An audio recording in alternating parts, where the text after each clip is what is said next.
मेधा कुलकर्णी यांना डावलून भाजपने 2019 साली चंद्रकांत पाटलांना उमेदवारी दिली। याचे पडसाद संपूर्ण मतदारसंघात दिसून आले। तर त्यावेळी चंद्रकांत पाटलांच्या विरोधात मनसेचे माजी नगरसेवक किशोर शिंदे यांनी निवडणूक लढवली। कोथरूडची निवडणूक ही स्थानिक आणि आयात अशाच मुद्द्याभोवती केंद्रित राहिली।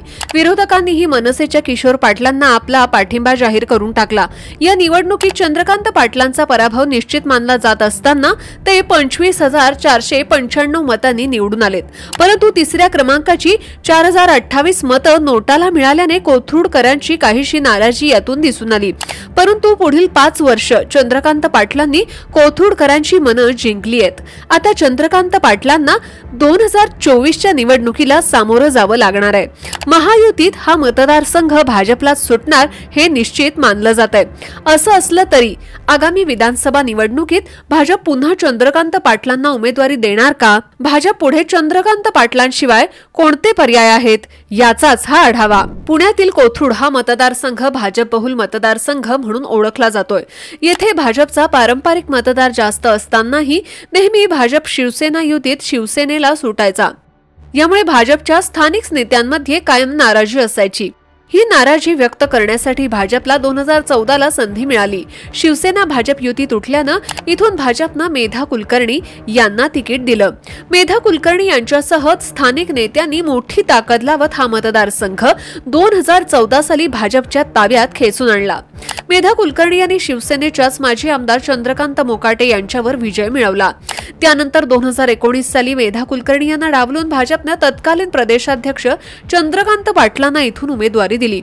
मूळचे कोल्हापूरचे असलेले चंद्रकांत पाटील यांना कोथरूडकरांनी काही नाराजीनच का होईना पण निवडून दिलं। परंतु त्यानंतरच्या 5 वर्षात चंद्रकांत पाटलांनी हा मतदारसंघ बांधून ठेवलाय। पुण्याचे पालकमंत्री म्हणून चंद्रकांत पाटलांनी पुण्यात चांगला जनसंपर्क वाढवला। याच काळात त्यांनी मतदारसंघात अनेक कामं केली आहेत। अनेक लोकांच्या गाठीभेटी घेतल्या, त्यांच्या समस्या जाणून घेतल्या, त्यावर काम केलं।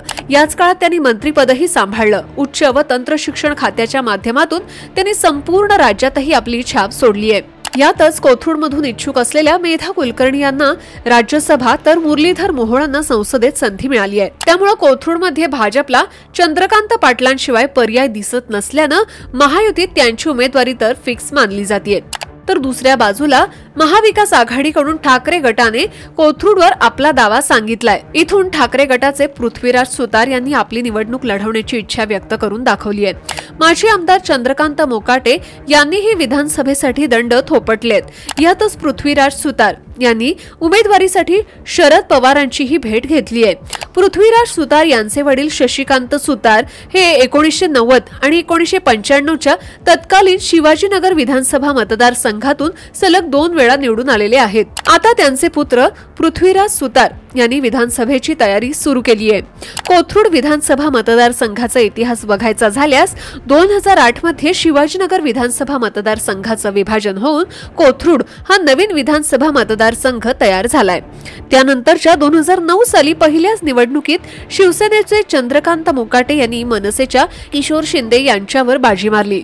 2014 साली भाजप आणि शिवसेनेची युती तुटली आणि या मतदारसंघात भाजप आणि शिवसेना आमने सामने आली। त्यावेळी शिवसेनेने चंद्रकांत मोकाटे यांना तर भाजपकडून मेधा कुलकर्णी यांना उमेदवारी दिली। त्यातच मेधा कुलकर्णी यांनी विजय मिळवला। त्यानंतर झालेल्या 2019च्या विधानसभा निवडणुकीत भाजपच्या चंद्रकांत पाटलांनी विजय मिळवत मतदारसंघ ताब्यात ठेवला। यातूनच आता पुन्हा चंद्रकांत पाटलांच्या नावाची चर्चा सुरू आहे। ते पुण्याचे कायमचे स्थायिकही झाले आहेत।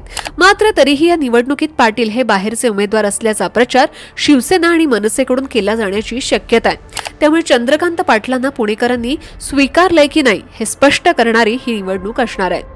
तुम्हाला या व्हिडिओबद्दल काय वाटतं ते कमेंट करून नक्कीच सांगा आणि अशाच व्हिडिओसाठी आमच्या पॉलिटिकल महाराष्ट्र या पेजला लाईक करा, फॉलो करा। धन्यवाद।